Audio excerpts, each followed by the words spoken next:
Ei, ei você. É, você mesmo. Você quer aprender sobre a técnica secreta? Como assim? Que técnica secreta? A técnica secreta. Aquela que é usada por um monte de artista para fazer isso tudo mais eficiente e que fique melhor, que fique mais chamativo. Lógico que eu tô falando dessa técnica, né? Mas e aí? Tá afim? Ó, meu preço aqui é bem barato, hein? Eu tô cobrando agora só um like aí no vídeo pra mostrar essa técnica pra você. Bora lá? Já deu seu like?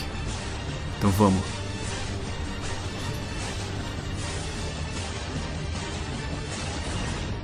Bom pessoal, como eu falei pra vocês, eu vou ensinar a técnica aqui que vai fazer os seus estudos mais eficientes, ou seja, vai ser mais rápido fazer eles e que tem um efeito bem legal, tem uma finalização bem bacana, que é bastante chamativa. É uma técnica que eu vi bastante artista usando, mas eu não ouvi falar muito, não ouvi muitas pessoas falando dela. Uma técnica que um grande amigo meu me ensinou, eu achei tão legal que eu queria passar para vocês. Eu vou começar aqui passando esse vídeo de um dos estudos, dos still lifes que eu fiz usando essa técnica.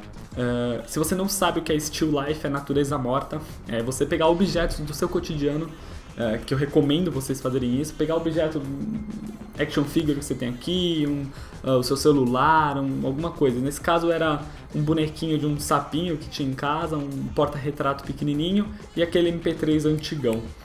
Eu peguei e montei uma composiçãozinha assim, coloquei um em cima do outro, um na frente do outro, pus o meu lado e comecei a pintar. Se vocês estão acompanhando a série de Realismo 101, eu começo mais ou menos como eu tenho falado lá no Realismo 101. Eu começo com um sketchzão mais básico assim, do que é cada coisa, e já marco um pouquinho da sombra projetada também. Mas o que eu estou fazendo agora? Agora eu estou separando cada objeto em uma camada separada. Ou seja, cada objeto, o sapo está em uma camada, eu seleciono tudo do objeto e pinto uma coisa só em uma camada, o porta-retrato está em outra e o MP3 está em outra. E daí depois disso, eu começo a separar as cores dentro da camada. Eu abro uma camada em cima dela, clipo ela para baixo. Não se preocupem, eu vou ensinar como fazer isso, tá? Daqui a pouquinho. E começa a pôr as cores que estão naquele objeto para ficar tudo junto numa camada só, separada. Como vocês podem ver, eu fiz isso no autorretrato. Por enquanto eu não coloco luz e sombra nenhuma, é só cor basicona mesmo. Eu fiz isso no autorretrato, que eu coloquei uma fotinho bem simplificada ali. No sapo eu coloquei essa parte da roupa dele, que tem esses laranjas, coloquei o olho. E no MP3 foi essa parte cinza, que é mais metal. Agora eu começo a fazer o segredo, eu começo a colocar sombra, uma camada de multiply em tudo só. Por que eu coloquei até então todas as cores numa camada só? Porque daí esse multiply vai aplicar tudo, todas as cores que você colocou embaixo vai ser aplicado. E tem um segredinho no multiply que eu vou explicar daqui a pouquinho, quando estiver demonstrando, que é o que vai fazer o efeito legal. É sempre uma relação de sombra, é isso que você vai ficar pensando o tempo inteiro, qual a relação de luz, qual a relação de sombra. Você vai observar no estudo que você está fazendo se a luz é mais quente, mais fria, e isso vai decidir o que você vai, como você vai pintar. Eu vou passar um pouquinho para frente, vocês podem ver. Esse estudo, se eu não me engano, demorou mais ou menos 1 hora, isso porque é razoavelmente complicado, assim, tem até que bastante elementos, tem o sapo, são 3 elementos diferentes para pensar na luz, na sombra e tal. Vou passar um pouquinho aqui pra frente, ó. Esse é mais ou menos como ficou o final. Eu vou mostrar a imagem aqui pra vocês, tá? Essa aqui é a imagem final e foi um dos primeiros estudos que eu fiz, tá? Usando esse método. Eu achei muito legal, dá um efeito bem bacana. Eu vi bastante gente comentando que o efeito é legal e pedindo, inclusive, para eu ensinar essa técnica. Então eu vou demonstrar aqui pra vocês, tá? Primeiro, eu faço um sketch bem rápido, eu vou fazer como se fosse um presente aqui, um cubo assim. Eu faço um sketch bem rápido do que eu tô vendo, do still life que eu tô vendo. Até então eu apliquei essa técnica mais para still life, mas eu vejo bastante gente usando em personagem também, tá? Funciona tanto para still life quanto para personagem, os dois são bem bacanas. Eu faço aqui, ó, uma caixa assim, bem simplificadona, eu vou pôr tipo um detalhe aqui na frente. Só como se fosse, por exemplo, um presente, assim, que ela tivesse embrulhada aqui, assim, certo? Aqui, ó, bem simples, não precisa fazer muito detalhadinho no começo. Mas depois, o que é legal de fazer? Desculpa o barulho, aqui não param de furar aqui em cima, tá? Depois, o que você faz? Você clica nesse botãozinho de selecionar que fica aqui em cima, tá? É esse aqui, ó, que tá selecionado agora. E seleciona toda a parte de dentro do seu desenho. Cada objeto vai ficar em uma camada separada. Então, como esse aqui é um presente, é uma coisa reta, eu vou usar a ferramenta de traçar o reto aqui, viu? Que é mais rápido. Mas assim, caso o objeto que vocês estejam fazendo não seja reto, vocês usem o laço normal aqui e vai selecionando bonitinho, viu? Cada coisa. Essa parte é importante que você faça com calma, toma seu tempo nessa parte, porque quanto melhor selecionado, mais bonita vai ficar a imagem final. Se você selecionar um pouco errado, meio torto e tal, talvez não fique o efeito que você queira, não fica o efeito bacana como deveria ficar. Depois de selecionado o objeto, você abre uma camada embaixo da camada de linha, ó, você vê que essa aqui é a camada de linha, uma camada embaixo dela e pinta com uma cor básica, uma cor, vou fazer verde e vermelho nesse caso, mas você pinta com uma cor basicona, fazer um verde mais escuro assim, aqui ó, pá, pronto, colocou uma cor só, certo? Eu geralmente tento colocar a cor mais brilhante e saturada daquele objeto em si. Se o objeto é azul, você tenta perceber o azul mais brilhante que está ali, o azul mais saturado, e você coloca esse, porque daí vai ficar um efeito melhor no final. Se tivesse algum objeto atrás desse cubo que eu estou fazendo, o que eu faria? Eu ia abrir uma outra camada, selecionar o outro objeto certinho, tals, que está atrás, e nessa outra camada pintar com outra cor qualquer que seria o objeto, tá? Aqui eu vou fazer um objeto só para explicar, é mais fácil de explicar, mas você pode fazer com quantos você quiser. Depois que vocês podem ver que essa camada aqui está numa camada só, essa parte verde, e a linha está em outra camada. Depois disso, o que vocês fazem? Abre uma camada em cima dessa que você acabou de colocar essa cor básica, aperta Alt, tá? Eu vou escrever aqui para vocês, ó, Alt, e põe o mouse em cima, entre as duas camadas. Se vocês verem, aparece uma setinha para baixo assim e um quadradinho. É isso que tem que aparecer mesmo. Você segura Alt e põe entre as duas camadas. Aqui tem a tinta e a nova que você criou. Quando você clicar, vocês podem ver na camada aqui do lado. Opa, vou criar uma outra camada para você ver. Vocês podem ver na camada aqui do lado, ó, que ela fica um pouco recuada para o lado. O que isso significa? Significa que agora tudo que você fizer, vou pegar uma cor bem chamativa, vai ficar preso só aonde está pintado na camada de baixo. Então, ó, se eu passar aqui, não vai aparecer nada. Maggie. Se vocês verem, essa camada ficou um pouquinho recuada para o lado. O que isso significa? Significa que tudo que eu pintar nessa camada só vai aparecer o que estiver pegando na camada de baixo, o que estiver na parte pintada da camada de baixo. Então, por exemplo, essa de baixo eu pintei esse cubo verde. Se nessa camada eu pintar em cima aqui do lado de fora, vocês podem ver que não aparece nada. Mas quando eu passo por dentro, olha aqui, já aparece, tá vendo? Mas ele não borra da imagem, ele fica só na imagem. Por que você faz isso? Porque agora você vai pôr detalhe dentro da imagem. E se você não fizer isso, se você deixar ela... não clipar ela, não fazer isso com o Alt, vocês na hora de estiver colocando detalhe assim, ó, pum, vai passar pra fora, vai ficar já meio estranho, com uma borda diferente, que não é o que você queria. Então você aperta Alt, coloca ali e põe todos os detalhes que você quiser. Então, por exemplo, eu vou pôr esse laço um vermelho assim, mais ou menos. Por esse aqui mais ou menos um vermelho. Você vai pondo todos os detalhes. É bacana fazer ou nessa camada sem opacidade, ou com um pincel sem opacidade, ou vai selecionando também os detalhes e colocando a cor sólida neles. Então eu vou fazer, por exemplo, esse laço vermelho, o outro laço eu vou fazer eu vou fazer azul.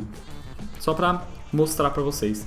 Por que é legal fazer isso? Ao invés de você pintar direto nela, fazer isso por camada. Porque, por exemplo, agora eu quero fazer esse laço passando por baixo desse aqui azul. Então eu abro uma outra camada também clipada. Como ela está embaixo da camada de vermelho, ela não vai influenciar. De vermelho vai continuar em cima. Então eu posso pintar aqui tranquilo, que eu sei que não vai estragar o que eu pintei na de vermelho. Então eu vou pintar aqui com esse azul um pouquinho mais claro. Tá pra baixo também. Bom, beleza. Aí depois que, pô, você colocou as cores e tal, você vê que eu tirei a linha aqui. Você colocou as cores, está satisfeito do jeito que estão as cores, você acha que já tá tudo bonitinho. Mas ainda você pode ver que não tá nada 3D. Não tem luz, não tem sombra, não tem nada.